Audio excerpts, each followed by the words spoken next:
Welcome everyone, and thank you so much for coming today. This is a very important program, I think, for the community. And this program is sponsored by Berwick for a Lifetime, and it's made possible by the Southern Maine Agency on Aging. They are sponsoring this. And I wanted to take the opportunity to say thank you to our first responders. We live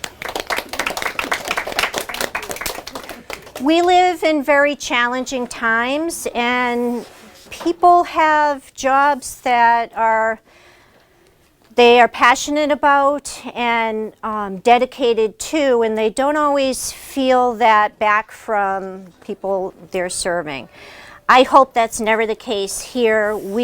I know as a librarian, if my job's challenging at times, I can only imagine what all of you deal with on a day-to-day basis. So this is a day that we're here to get to learn about your job a little closer, hopefully in a non-emergency situation. So when those things do come up, you have familiar faces. And we have people we can call by name and know that they're there to help. So thank you all for coming, making time in your busy schedule, and we'll just move forward with the program. Berwick Public Library is the host, and this is a big partnership with Berwick for a Lifetime, and we hope to bring a lot more programming here. Can the Berwick for a Lifetime folks just raise their hand and just say hi? Yep. So this is just a small amount of people that are dedicated to helping bring services to Berwick residents for seniors and people with age. So good luck with everything we're doing. And we have a new co-chair, Stina Breselton. And I won't put you on the spot because she hates that. But so thank you, Berwick for a Lifetime. Thank you, first responders. I'd like to welcome all of you here. We have James Bellissimo, your town manager. And I'm reading the names because it's been switched up. Ryan Mitchell? Michelle. And he's with the fire department. We have Gerard Christian, who is in charge of our ambulance service. Stewart, is this Stewart? Director for Stewarts Ambulance, yeah.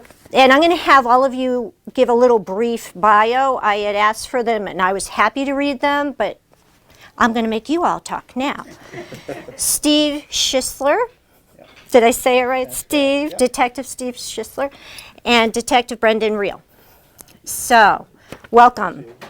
Can we start just a brief, how'd you get here in Berwick? Let's talk about what brought you here to serve in Berwick. We'll start with James. Name is James Bellissimo, Berwick Town Manager. Born and raised Berwick, Maine. I live in Sanford now, but I've pretty much either worked or volunteered or lived in the town of Berwick pretty much my entire life. So really got my foot in the door with the downtown development and stumbled into a career that I love, and it's challenging and rewarding.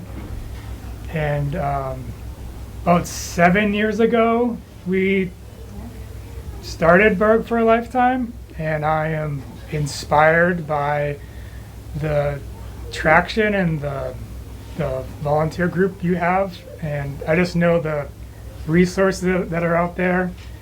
There's a lot that can be done, so looking forward to working with the committee to make things happen. You were tough shoes to fill after you left. Guess who got to take over? Thank you very much. Ryan? I'm Ryan Michelle. I work for the Berwick Fire Department. I've been with the Berwick Fire Department for about 1.5 years now. I've been in emergency services overall for about 14 years. I came to Berwick as a nice small community that looked like a nice spot to get hired full-time for a job. I started in York, Maine. I'm originally from Massachusetts. Don't hold it against me. But I've been in York since 2008, working various facets of emergency services, and I'm looking forward to kind of building a career here in Berwick and see where it goes. Excellent, thank you. I'm Gerard Christian. I'm a paramedic and the clinical director for Stewarts Ambulance. I've been a medic since 2000, or I've been an EMT since 2007 and a medic since 2010. I've worked kind of all over the state of New Hampshire and found my way to Stewarts' Seacoast operation over in Somersworth, and that's brought me here with all you fine folks. I've done a little bit of everything in EMS, from private services like Stewarts to municipal and hospital-based services. I worked in state government for a while as the trauma coordinator for the New Hampshire Bureau of EMS. But opportunity came to come do this job at Stewarts, and here I am. I'm happy to be here. I've always kind of called the Seacoast home for as far as my career stuff is concerned. I've always kind of been drawn back towards the beach, so here I am with all of you, and happy to be here. Thank you, Gerard. And I want to add that the staff, geez, it must be like 6 months ago. Yeah, 8 months ago now. 6 or 8 months ago. We're trained in first aid by Gerard, so we are, we're ready, kind of. We're really scared, but You're ready. but we're ready. And I can dial 911 really fast, so no worries. Steve. Steve Schisler. I grew up in New Jersey. When I was in high school, my mother's family's from Berwick, so when I was in high school, she wanted to relocate back this way. We did, and I've been in the area since. I've been an officer for 34 years, a little over 20 with Kennebunkport, and been here 11 years now. Thank you. Brendan Reel. I've worked in Berwick since 2018. Prior to that, I was in Wells, part-time and then full-time. And then I lived here since 2004, so just glad to be able to serve the community that I grew up in. Thank you, Brendan. What I would love to have is everyone to think of questions that we can ask that might be on your mind as far as services or anything you have questions for anyone on our panel.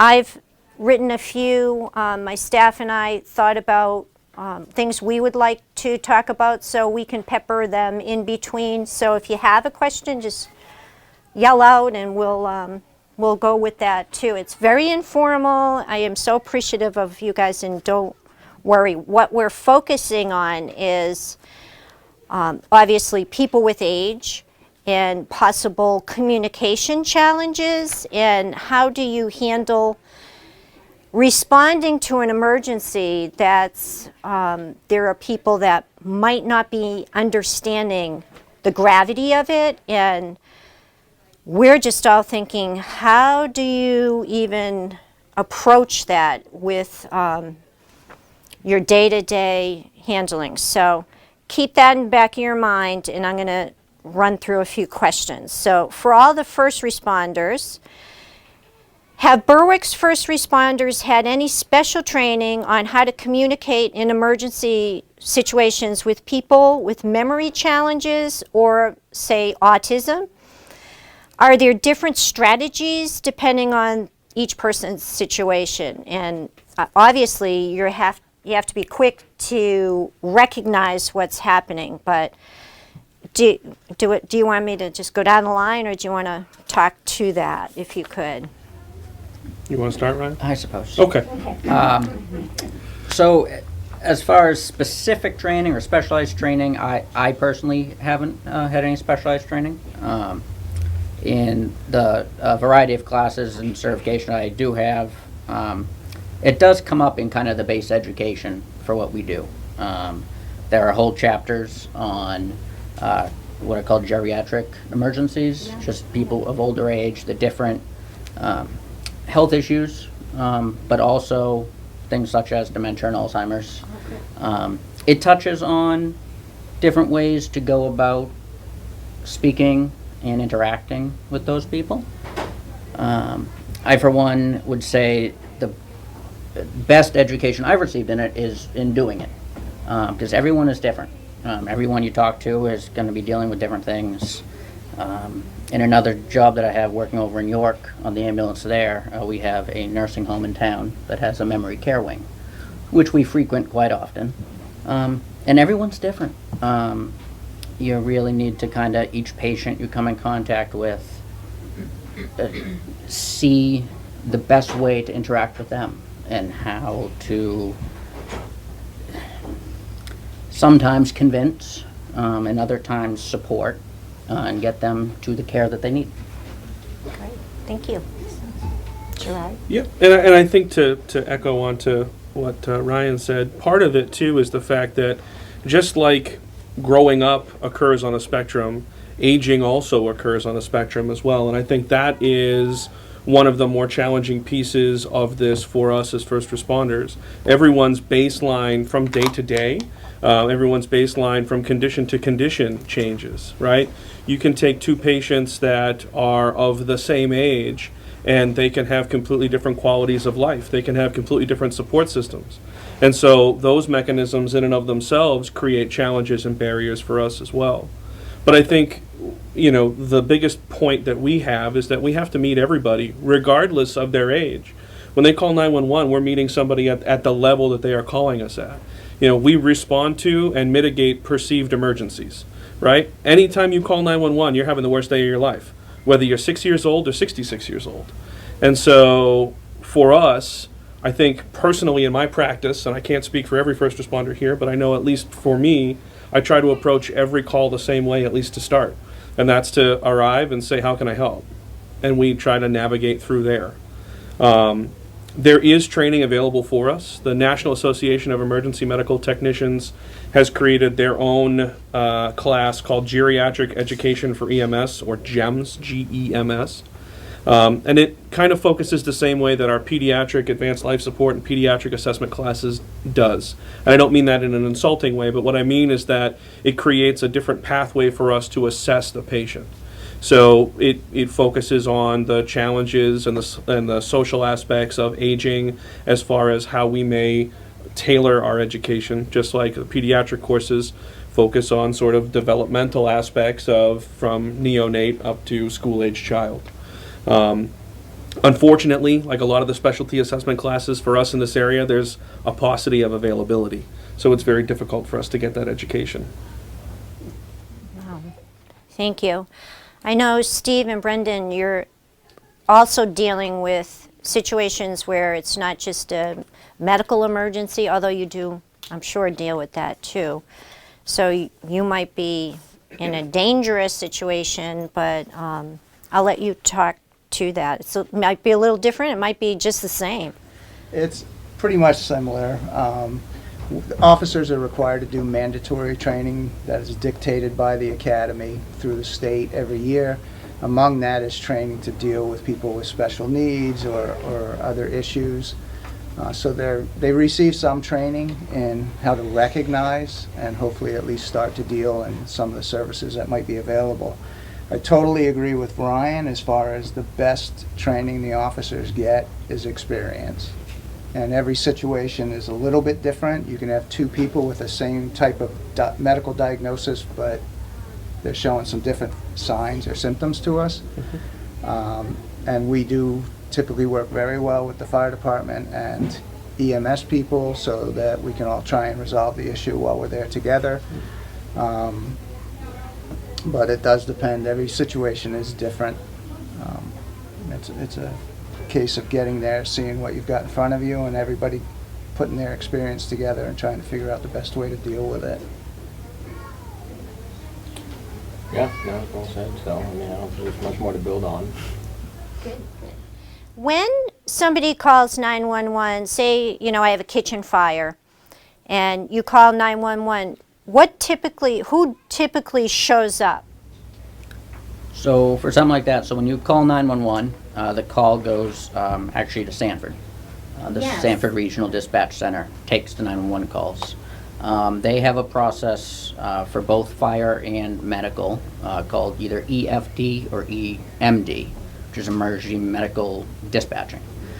So they have a computer screen that basically they ask you a standardized list of questions, and as they ask that, they're checking boxes, and it leads them down different paths.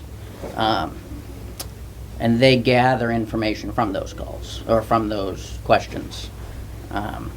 So for the example of a kitchen fire, They're going to ask questions. They're going to start by saying to get out of the house, ideally already be out of the house. But they're going to ask questions like if there's anyone still in the house, size of the house, what might be on fire. Once they do that and they gather that information, something in this town, that would be a structure fire. So that's going to get a response from the fire department, the ambulance, and the police department. Depending on the size of it and what information they gather, it could also include the Somersworth Fire Department coming automatically. We start off with a lot of people started initially, because you can always send people back, but it's better to have more coming up front. Yeah. Does anyone have a question they want to jump in, or? Well, how long, if it's sent to Sanford, how long is the response time for you? So the call, when you call 911, it rings up there. When you first basically say the reason you're calling, they type in that very basic information, and we actually get a text message almost instantly. As do we on the ambulance too. With very basic information, but I'll know whether it's a fire, a medical emergency, or anything really, which allows us to start getting ready. For instance, right now, if something were to happen, I'd get a text message. I could already be in the fire truck. By then, they've asked all their questions, gotten that information, and then they tell us over the radio more detail about what's happening and the address and all that additional information that's useful for us responding. Thank you. And what Ryan's describing, Ryan's describing is a standard practice across many municipalities. In fact, in the state of New Hampshire, all 911 calls are routed to 2 answering points that then get simultaneously broken down to the local communities. And it's really meant to streamline services and make it such that everybody gets a very similar experience. So, you know, local calls here going to Sanford and then going down to the local departments really helps to aggregate the resources and send things up. Does it matter whether it's a cell phone or a home phone? Nope. So they're all, when you dial 911, that number is automatically routed. Just to add to that, if you're not aware, so when you make a 911 call, it's going to go to what they call a PSAP, or a central station, to be dispatched to the appropriate agency. Because we live so close to New Hampshire, if you're calling on a cell phone, oftentimes that call is going to go to New Hampshire State Police. New Hampshire State Police will get quick information on your location. They will transfer it to Maine State Police. Maine State Police will transfer it to Sanford Regional Communications. So there's can be a couple of minute delay, unfortunately, but that's the way the system's set up. If you're calling from a home phone, an actual direct line, when that information, when that call comes into the dispatcher, your information pops up on their screen.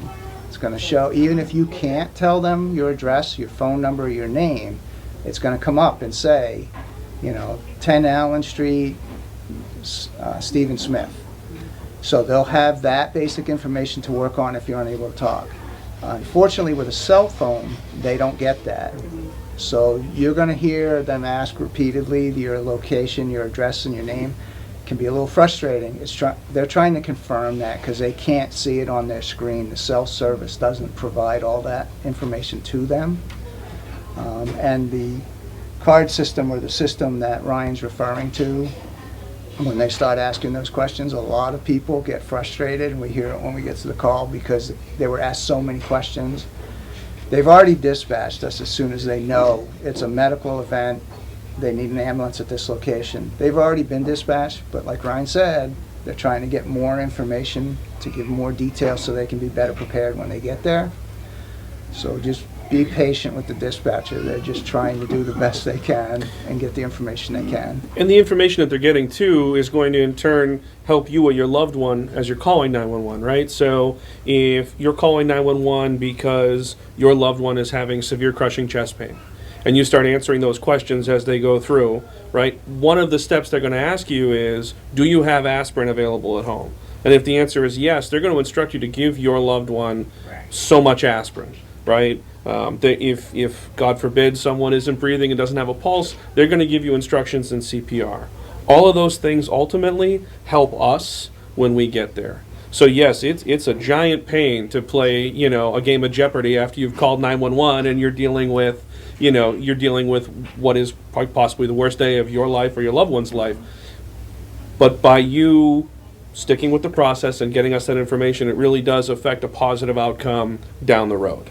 And I think that's something that people don't necessarily look at, and we probably take it for granted because we're just a part of that process of moving your loved one from where we are today or where they are right now to the emergency department, or to stopping the threat, or to stopping the fire or other type of emergency, right? We're working towards mitigating that, and that's the outcome, right? But by starting that process ahead of time with simple instructions from 911 and then moving that to our care and then to the hospital and then to whatever procedures they have done at the hospital and ultimately discharge down the road, you begin the process. You become the first responder by really being able to care for that loved one and jumpstart the process.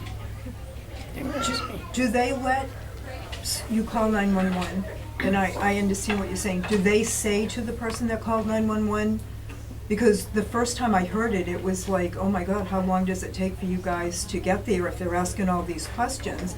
And you said you're already in your truck and everything. Do they let the person know, we're on our way, I just have to ask you these questions, so the person on the phone knows, oh my God, you know? Yeah, so I don't know. I can't speak for what their script is, and I don't think any of us up here can. But I am sure that if you asked if help was on the way, a 911 dispatcher is going to tell you help is on the way. However, and that might be something that, when you've called 911 and you're asking that question, you may miss it just because of that heightened emotional state that you're in too. And I hope that doesn't come across as us placating you or anything like that. It's just, yes. So I can tell you that larger dispatch centers like Sanford Regional Communications, because they do multiple agencies in the area, they have a call taker. Yep. So when the dispatch call is you call 911 and it's transferred to Sanford, that call taker takes the call and they start going through the questions. While they're not the one that's going to dispatch the services that you need, while that person is taking or asking you questions and taking information, she's adding information into the computer screen, which pops up over here to the dispatcher sitting over to the side of them. That dispatcher is dispatching simultaneously while they're gathering information. So just so you know, it seems like they're talking for 5 minutes to you. This other dispatcher's already got what she has and is sending. And it is important that I can't stress enough, we update, because we just recently had an incident where officers are dispatched to an unwanted person knocking at the door, and by the time they got there, it was a lot more than that. We need more information. It affects our response. If somebody fell and they just need a lift assist, we're probably not doing 80 miles an hour to get there. Right. So as opposed to they've fallen, they need an assist, and they're not breathing. Right, or they're bleeding out, or they're bleeding badly, have a head injury. One of the things with that system is based on those questions that they're asking you. It actually sets it out into 5 different categories, and those categories actually affect how and what responds to you. You see us driving with lights and sirens all the time. That in itself does pose a risk. That can be a danger to us and other people on the road. So we actually respond in a manner congruent with what the emergency is. Some emergencies require a fire truck, an ambulance, the police, maybe a couple fire trucks, or a couple ambulances. Other ones are more routine. If someone simply needs some help, they slid out of their chair and they're sitting on the floor, doesn't necessarily need lights and sirens. Right. So all those questions kind of pull it down into the best way we can respond with the appropriate resources to be able to help efficiently and safely. And so do you guys recommend aspirin in your house? Because I listen to that too, if somebody's having a heart emergency, because I, for one, don't take aspirin, so I wouldn't have it. I mean, you can. I know you can't. There's all kinds of things, but. Well, so I mean, the reality is whether you give it on 911's instruction or not, first thing I'm going to do when I come and you're having chest pain, if you don't have any allergies to medications and you meet the certain criteria, is yes, I'm going to give you aspirin. So whether you choose to bear the burden of that cost and keep aspirin in your home, that's on you. It can't hurt, but then again, you don't need to routinely take aspirin either unless your doctor has assigned that to you or rather prescribed that to you. So, Because there's a time frame too that you can give. Okay. Yep. All right, that's interesting. Thank you. Absolutely. Yeah, can you explain why, what the aspirin does? Sure. So, when you are having a heart attack, there's a blockage in one of the blood vessels that feeds oxygenated blood to your heart, right? Like any other muscle, you need red blood that's got oxygen in it to flow to that muscle, your heart muscle, to help continue to allow it to do its job. When a clot blocks that blood vessel, it sometimes is because of turbulent blood flow, and so the little platelets in your blood, the little sticky things that make the scabs and clots and those kind of things that help you to stop bleeding, can sometimes accrue in that little tiny artery because of the turbulent blood flow. And so by giving aspirin, we make those platelets less sticky. And so it helps to prevent a clot from getting worse. And so that is the thumbnail sketch version of why we give aspirin in a heart attack. Unless, of course, you have an allergy or some type of contraindication. Does that make sense? Oh, sure, so Okay. it's a blood thinner, right? I hesitate to call it a blood thinner because the thinners that people are prescribed on, the anticoagulants people are prescribed on, work in a much different way. But yes, that's a okay way to think about it. Yep. I would like to get our town manager involved. Thought that was coming. So all of this is really interesting to me too, because I have called 911 and had, response been great, and I know I have talked to, even when I call the business line, don't we go to Sanford for that too? And The business line, you'll go to the station if somebody's in there. That Okay. So they do. If not, it bounces back to it Sanford. bounces back to Sanford, and then I was all scared. I was like, this isn't an emergency. I just want to talk to Captain Locke. It scares me because, you're going off to Sanford instead of just Captain Locke picking up. But anyway, so that was all really good information. So, is there a registry in town of people who need to be checked on in the event of an emergency, or even just like a weekly check-in?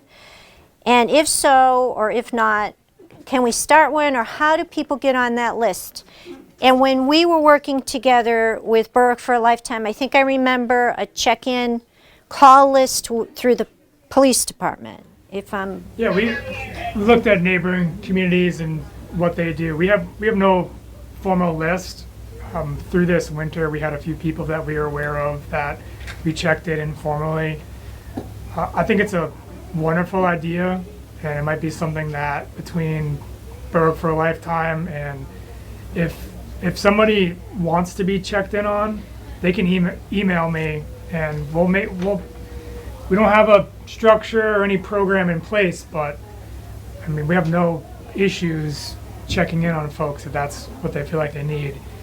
One of the things it gets a little bit weirder for me if you're signing up on behalf of other people.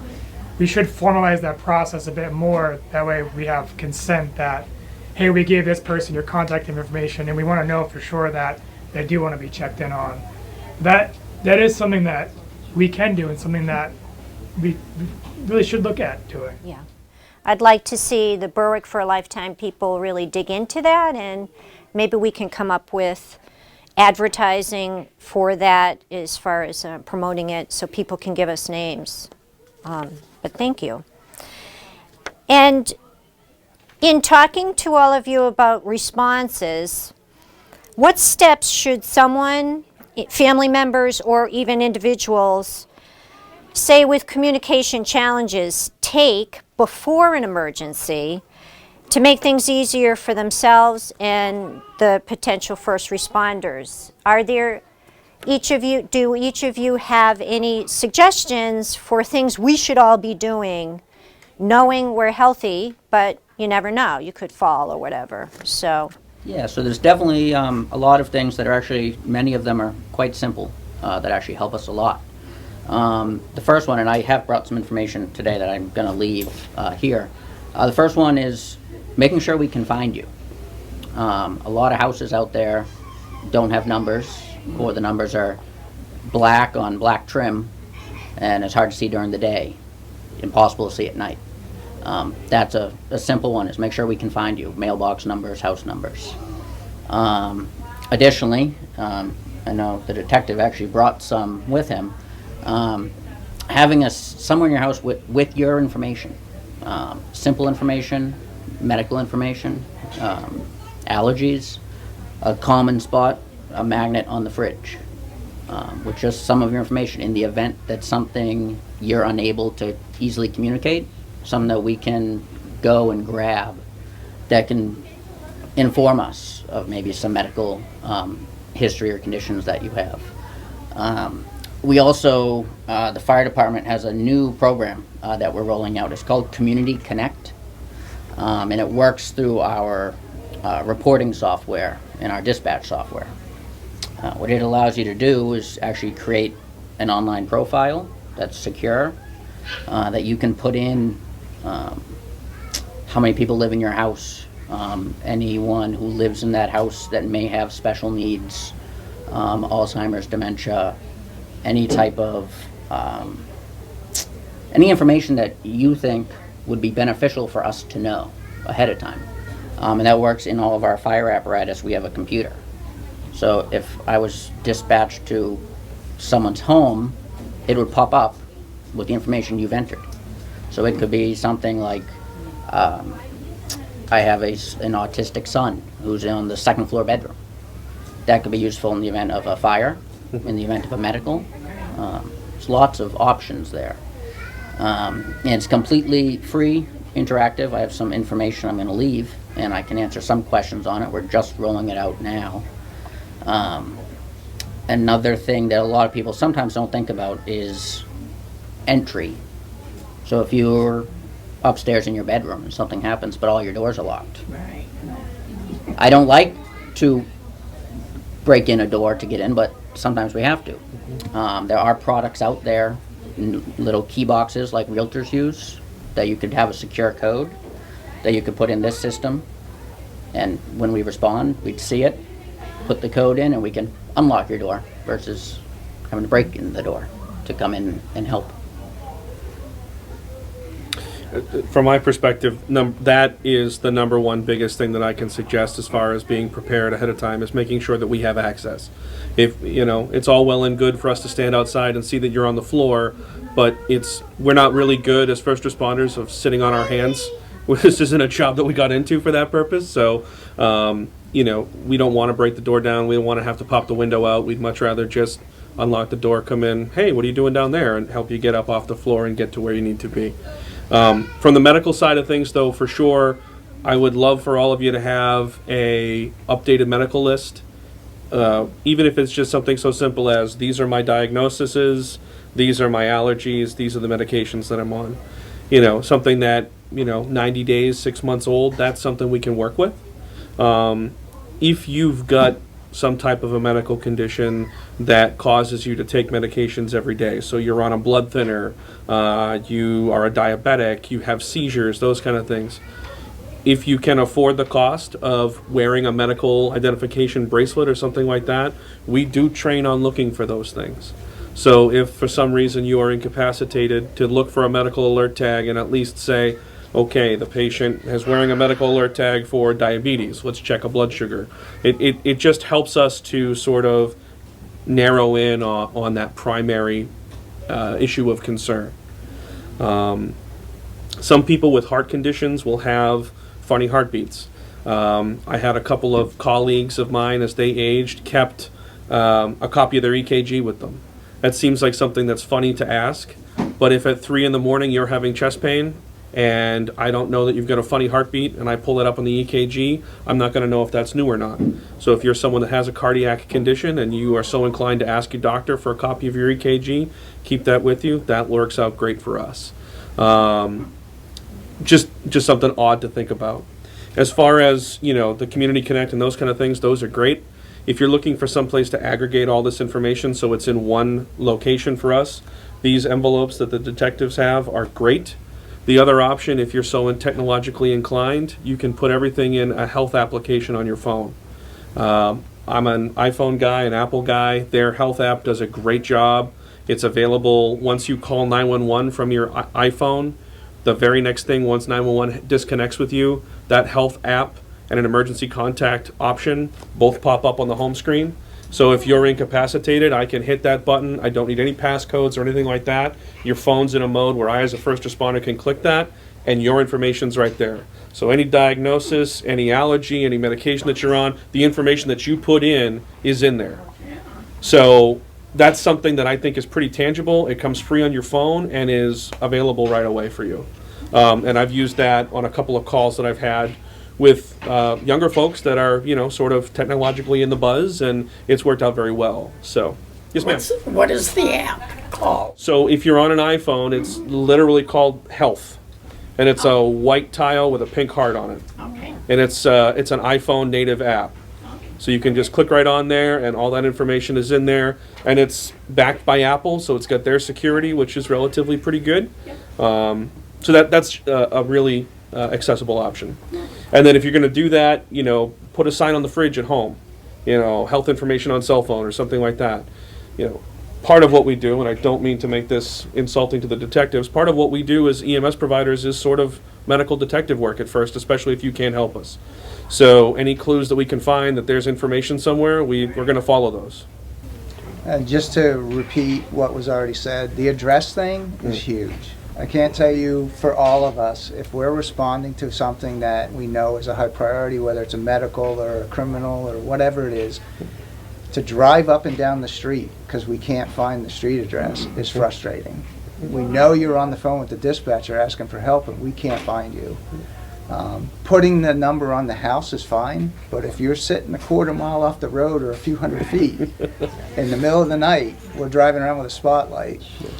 And unfortunately, we're not set up like a bigger city or a real suburb area where everything's set up in blocks, so the numbers are consistent.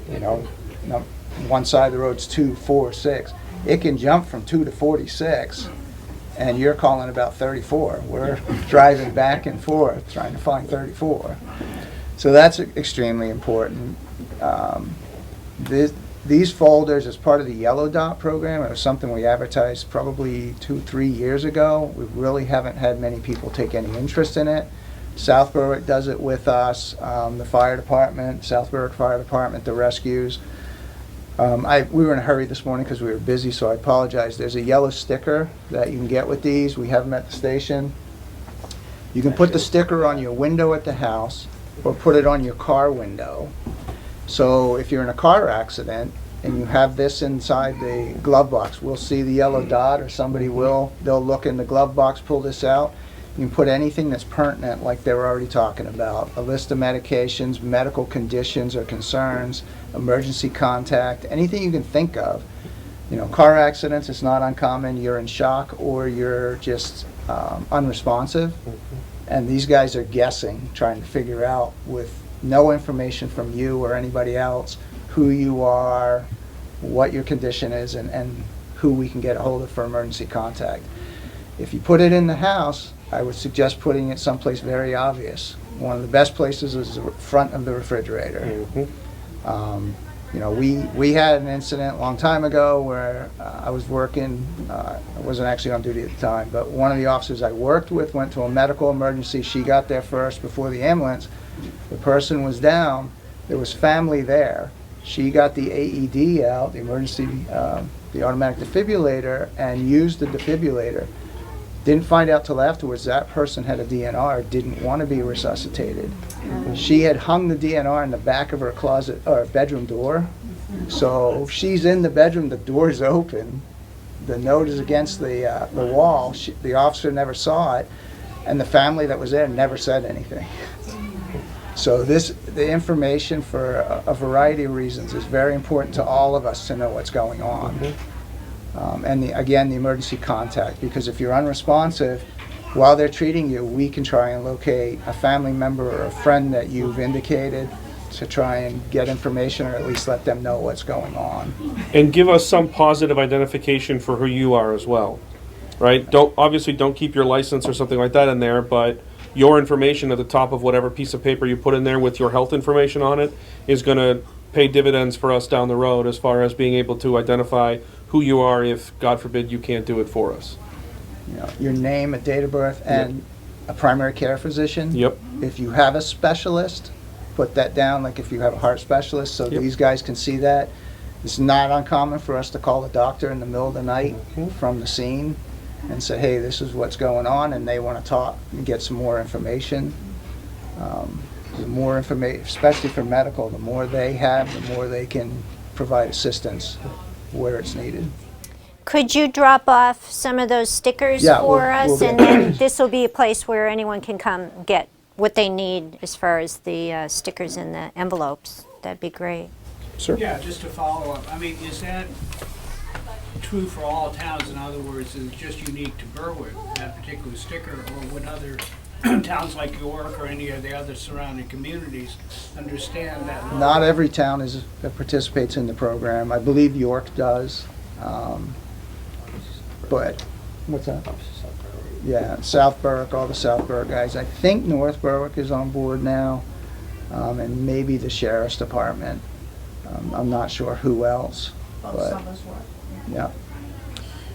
Somersworth does not necessarily participate in this program, but the advantage to us servicing that community as well and servicing the region is that we can put the message out through our providers and out to our mutual aid partners to look for that as well. So it would be an opportunity for you to, or for us to at least spread that message. Right. So. I had a question that probably is unanswerable because it's also different. My mother had dementia, and there were things you just couldn't get her to do. And what do you do in a situation like that where you have somebody who just won't cooperate? You can't go pick them up in a bear hug because you'll break a rib. So, in my experience, it's about gentle cooperation, right? So, it's not a defiant child or anything like that where, we have to be a bit more hands-on. In the case of a dementia patient or a cognitively impaired patient that isn't participating in their own care, it's about time. It's about trying to build as much trust as we can in that moment. And then when the time comes that we ultimately have to, let's say in the case of your mom, she's not going to come cooperatively, but she has a condition that we have to take her to the hospital, we're going to do everything we can to gently work with her to get to the stretcher and get into the ambulance and move on down the road to medical care.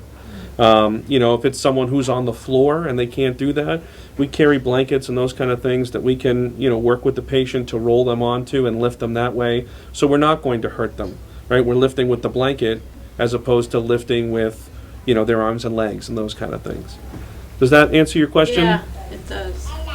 So, there isn't a secret sauce or some type of one size fits all answer. For us, it's a matter of reading the situation and trying to find as much gentle cooperation as we can, and building as much trust as we can, building whatever kind of relationship we can and rapport that we can. My working partner is standing in the back of the room today, and there are people that she will have a better rapport with than I will, and vice versa. And there's no real rhyme or reason to that. That's why most of us come in groups, We're there so that there are times where a person doesn't have any rapport with the ambulance, but they may have great rapport with the fire department. So we'll use those responders as sort of the primary actors to get someone in that direction.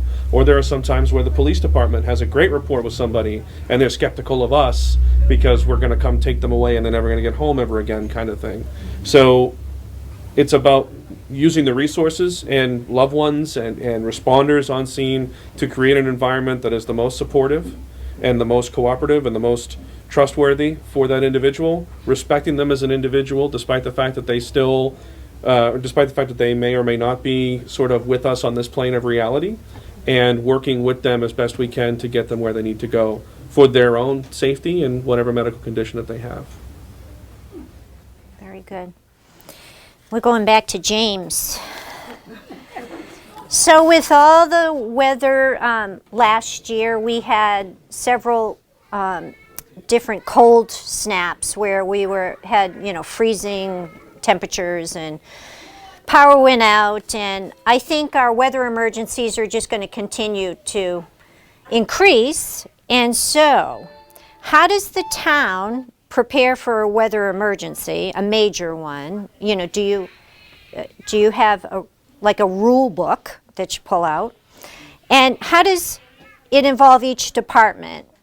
Preparing staff, preparing buildings, customers, patrons. I mean, things can happen here. Things could happen really quickly. And how do we prepare? We have the town hall, we have public works would be involved, I would imagine. Rec department is in the care of all these little children. If there's ever like a emergency, quick weather emergency, is there a rule book? Is there something that you say, okay, we move into action now? Sure. About a year ago, I believe York County updated their emergency management plan.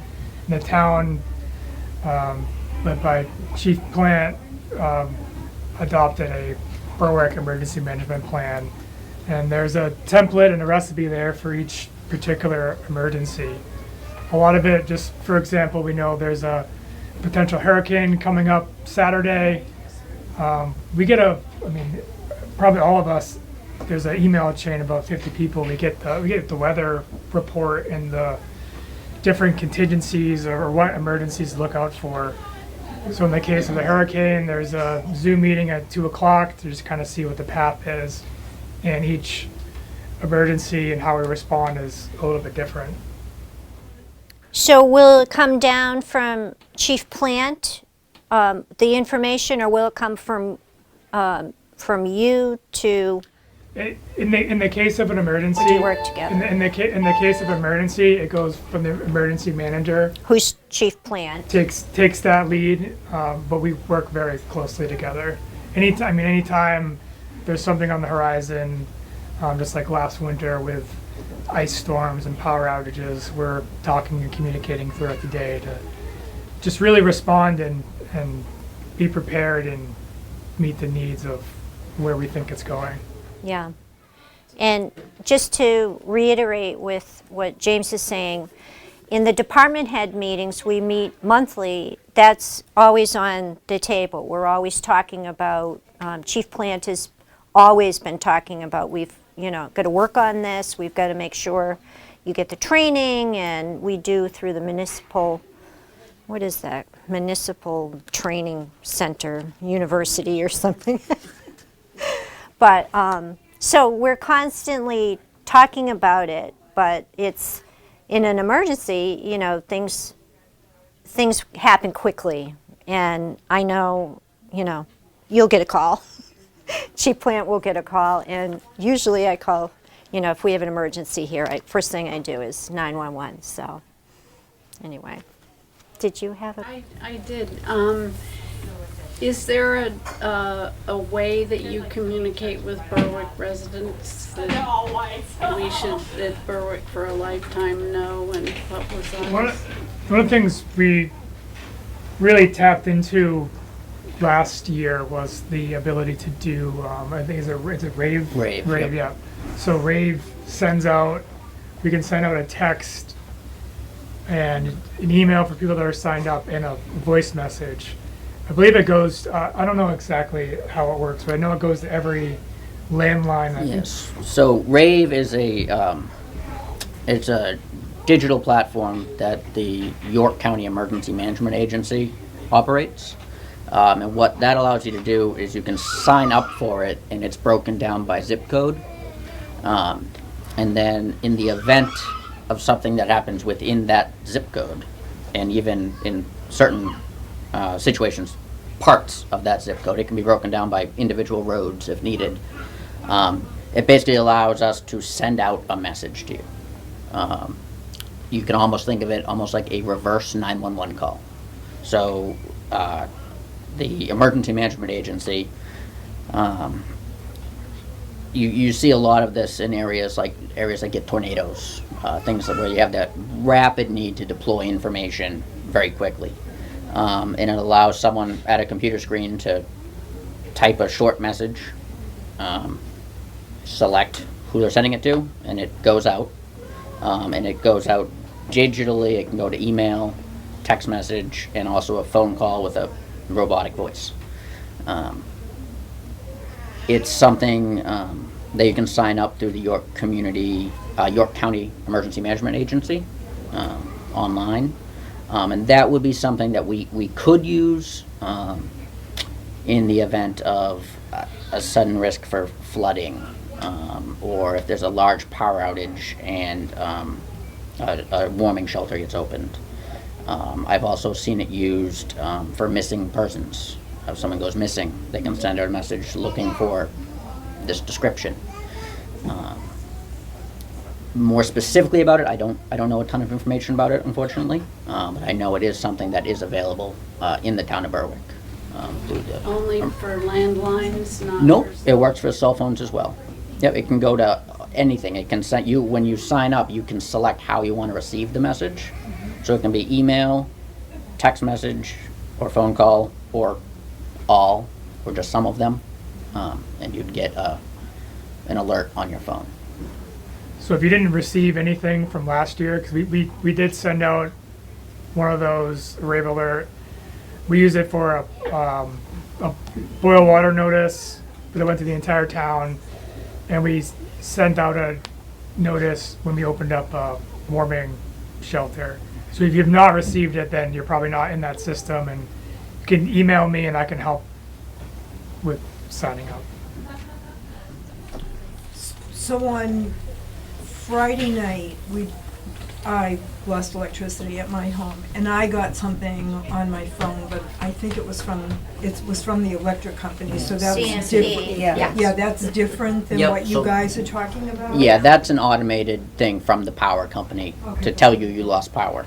Okay, because I'm new to the area, so I'd like to sign up for that, because I've experienced New England winters, because I grew up in Massachusetts also. And, and I've lived in different areas, but I've never experienced a winter here. So that, my question too was, if you have an ice storm and you do lose electricity for an extended period of time, is there one particular place that you can go? Because we're thinking of the generator now, but just in case, is there like a place if you lose electricity and you don't have heat for a while? So this is one of the questions I was going to We have us talk about. There's two different paths. There's a warming shelter option, which would be a stop in during the day, warm up, get supplies, and go back home. It wouldn't be open at night. That would be a center, Warming, right? thank you. Yeah, Yeah. warming. So there's a center and a shelter. The center would be more along that. Where the library a couple of times opened up as a warming center, and for any extended power outages, any health issues or health concerns like weather concerns, we would open up a shelter, and that is designated at the middle school. Middle school. Middle school. Yeah. The middle school off of Cranberry Meadow Road. Okay, yep. Yeah. And the police use the 911 reverse, right? Reverse 911. Is that something that So we that's something we would use, the dispatch center would have. would do that? Okay. Yeah. Yeah, that was my question for you. So for everyone, we already did the everyone. How can everyone prepare their homes? I did have. I have something to add on household preparedness. Yes. So it's got nothing to do with medical condition or anything like that, but when you're preparing your home or when you're thinking about getting yourself prepared, as far as different scenarios that could happen at home, falls are consistently in like the top 5 categories of calls that we go out for across the Northeast. It's just that and abdominal pain kind of cycle month over month as what is going to be the most popular dispatch reason. If you can at all avoid needless slips, trips, stumbles, and falls at home, and by doing preparedness actions for that. So if you're in a split level and you've only got one railing on that set of stairs, add a second railing if you can. If you are so inclined to have throw rugs or something like that, throw your throw rugs away or get a nice little frame, make them a nice tapestry on the wall, do something like that. But people trip over throw rugs like 10 to 1. And I can't tell you the number of times we've all been in houses where someone is on the floor fetched up with, this very nice rug that has been there forever that is now tangled like spaghetti around their feet or around their walker or their cane or whatever. If you are inclined to be around your home in stocking feet, spend the extra $5 and get the grippy socks so that you've got something that gives you a bit more traction, especially on a hardwood floor or something like that. So when you think about preparing yourselves for these things, and we color it with the brush of aging, one of those things that I want you to think about is just prepare yourself ahead of time for having extra grips in the bathtub or extra railings by your stairs or removing needless tripping hazards, those kind of things. I know someone that they're on a split level home and it had extra railings, but everything is carpeted. So they paid to have little different color strips put at the end of every step so they could see the edges of the step, as their vision was poor as well. Because you have a patterned carpet like this one on every step, you're going to lose that depth perception, right? So just think outside the box a little bit as far as those kind of preparedness type of ideas, and prepare the environment in which you're going to stay in. So. And I do think that trips and falls are the #1 cause of injury with elderly. I don't have any statistics prepared to support that. I read that. But anecdotally, I'll agree with you. Yeah, absolutely. Yeah. Yep. You had another prepared question. If I did. can, I skipped around. Can I? Please. Okay. Please so you've do. got one on here that we all took. What steps should someone with family members with communication challenges take to make things easier for themselves or first responders? We touched on like a file of life or the app or those kind of things. One of the things that I have seen done in other places is, especially when we talk about car accidents or transportation, those kind of things. I have a family member who has an autistic child, and what they do is in every car that this child rides in, there's a little sleeve that goes over the seatbelt that just says, "Please be patient, I have autism." Right? And so that's a clue in that, provided you are still in the car and that individual is still seatbelted in, that's an automatic clue for us right away, right? The context clue is there. Hey, we may have some challenges here. So again, a lot of the preparedness things that I have seen that have worked very well are kind of out of the box or unorthodox, but making notification like that. If you are living with a loved one who has memory issues, making that clear, whether it's, saying something to us on the scene or making some type of a placard for the seatbelt, or even just, again, that medical alert ID, those things are truly helpful. So. Thank you. One thing Berwick for a Lifetime is doing is putting together winter preparedness packs. So these are backpacks and they're on wheels to make it easy to use. And they'll contain a flashlight, batteries, hand warmers, a radio that's not only battery but you can crank it. And we're going to have food things, not food, but we'll have snacks just to get someone through the evening. We also have this sign, and I wanted to bring this up to all of you. We had, a couple of us have read about different communities that put together this type of a sign that is, you can hang in your window during a bad emergency, like a snowstorm or something, and you can hang that, you're scared, you're too cold, you need to get help, you can put that in your window, or the opposite, everything's okay. Now, is that something that would be helpful to Berwick residents to do, or, because you have to know what it's all about.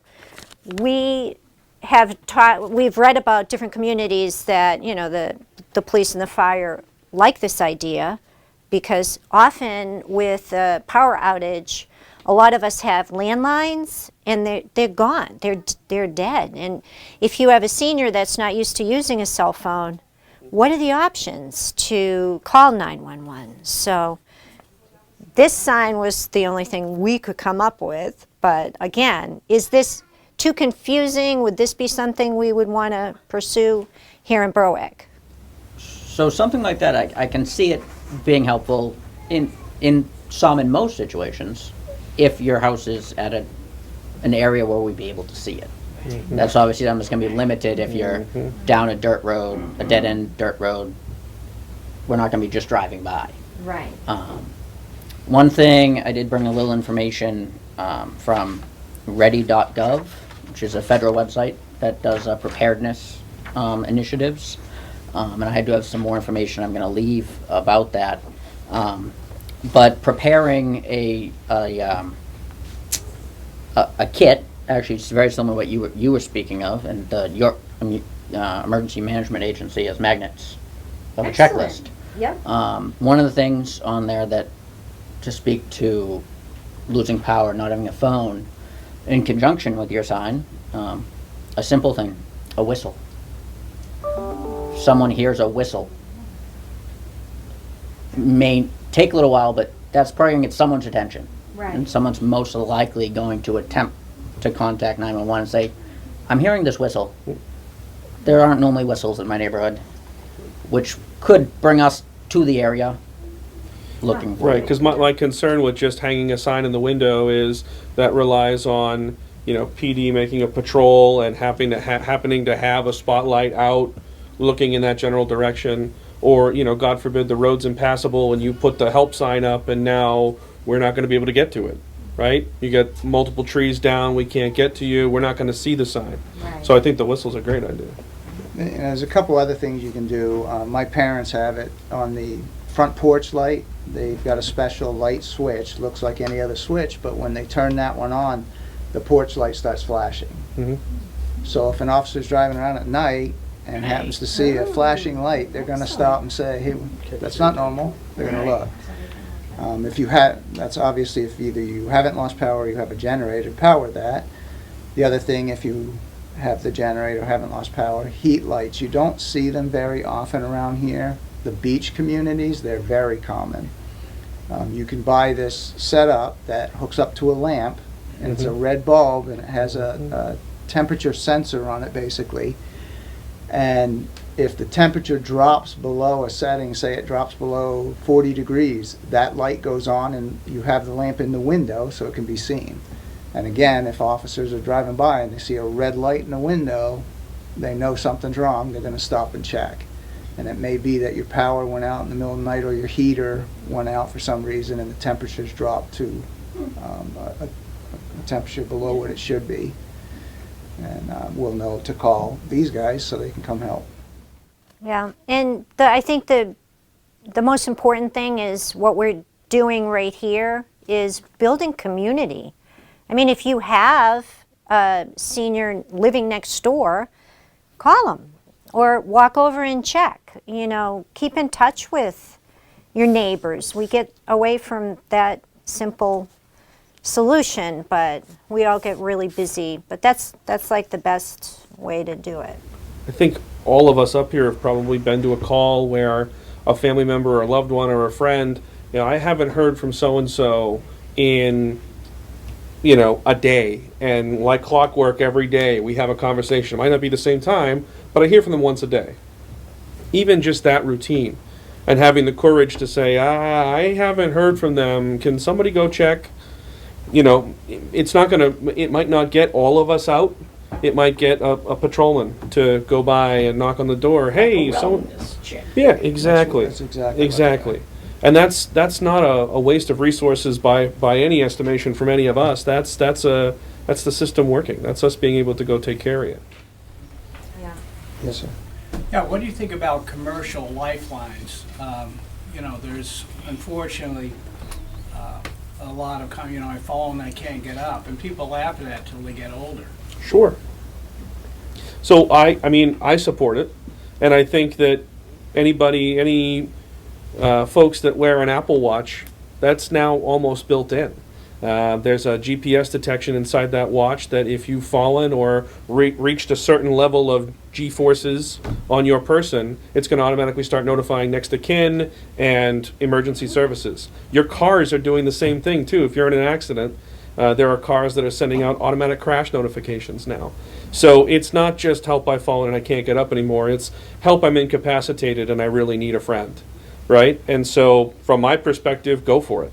I would much rather get out to you at 2 in the morning and have you say, oh no, gee, I rolled over on the button, I'm very sorry, and have it just be an awkwardly timed social call, than to come out and find you 3 days of being on the dining room floor because someone finally heard you screaming. The biggest issue we have with those, in my opinion, is people aren't using them. Even if they have them. I can't tell you over my years how many people will get a call because you went and checked on a family member and found them on the floor. They had the life alert, but they didn't want to bother anybody. I don't want to find out that literally they've been laying on the floor for 3 days. Or that it's going to contact my daughter and they're going on vacation and I don't want to ruin their vacation. We encourage it. It's going to ruin their vacation more to find out that we found you 3 days later, I think. Well, that's one of the issues with seniors, embarrassment.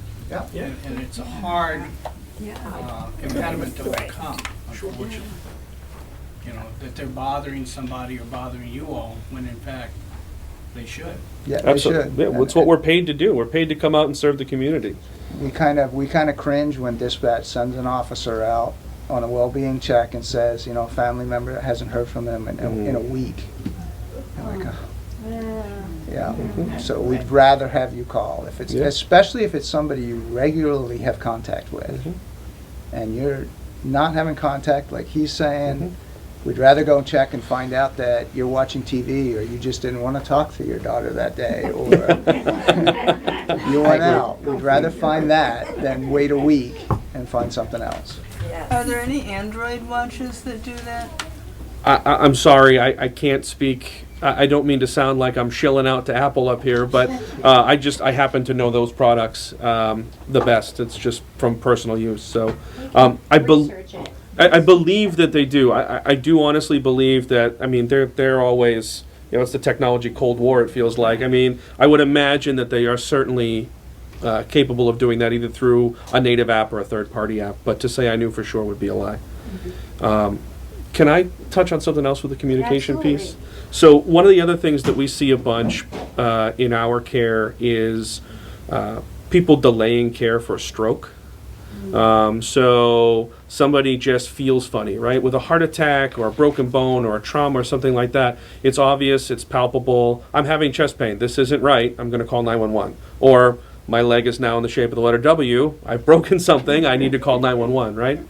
But oftentimes a stroke is less tangible in the sense that it presents with, Mom just sounded off on the phone today, or my face just feels kind of funny, or I just feel unwell. That is super important, and those are super salient symptoms that you should get checked. And I think that we all, as community members, need to be encouraged that if we're feeling funny in that way, or someone sounds off, it's embarrassing sometimes for me to ask in my assessment questions, but hey, your voice sounds muffled. Do you always sound muffled, or is this new for you? And sometimes we have to have that conversation if we're talking on the phone with a friend. Hey, do you just have bad connection, or is something different? And I think that it's important that we check in on those things. And if we're talking to somebody every day, and yesterday they sounded like themselves, and today they don't, and they're not telling you that they're sad or depressed or upset or, just not feeling well, then maybe it's time to have a conversation about, is there some type of stroke or emergency happening right now? So, Very good advice. That's good.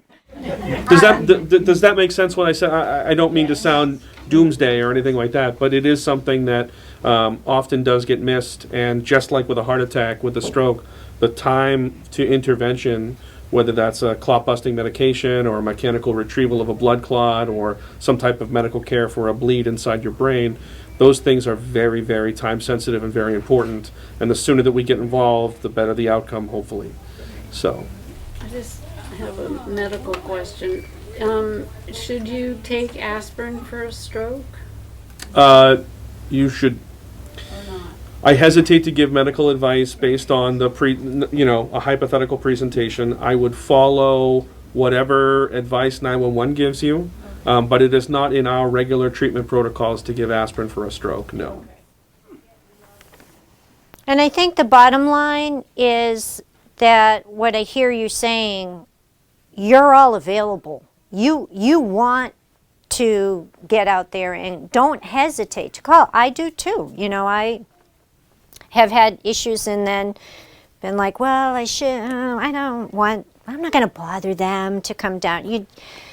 You have to get over that and just call, because these guys are really nice and they want to come see you, and we can make you coffee and stuff. I think I speak for everybody up here. We'd much rather come out for a social call than have to deal with some type of major incident that could have been prevented in the first place by having a conversation. I don't, it's my job, but I don't like necessarily ripping somebody out of their home at 3 a.m. and taking them to the hospital when, a slip, trip, or fall that could have been prevented by removing a rug. It could have happened, right? I'm sure the fire department doesn't want to go out and stop your house from burning down because something didn't get stored properly, or there was something didn't get turned off, or something like that, right? I mean, you guys don't want to come out and be surprised by a terrible medical incident as opposed to just, hey, you didn't answer the phone. So, not to speak for all of us, but I think, a social call is probably better than a major medical or a major disaster. Very much so. And getting to know you guys on a, personal community level, we should maybe do like coffee hours and have you come and meet everybody. We'll talk about that. We do all like coffee. Yes, yeah. You do. Well, I think this is great. I'm going to end it now because everyone has a lunch waiting for them. And please take a lunch on your way, or feel free to pull up a chair and eat here. Thank you so much, all of you, for coming. It was very helpful. And thank all of you for coming too. Be on the lookout for Berwick for a Lifetime, and feel free to join in and help out with, we have Sand Bucket Brigade for slips, trips, and falls on the outside. We have the winter packs. We have food commodity boxes. We have social seniors. We have a lot of fun. And of course, the library is where you find it all. So, thank you again. Take care. Grab a lunch, please.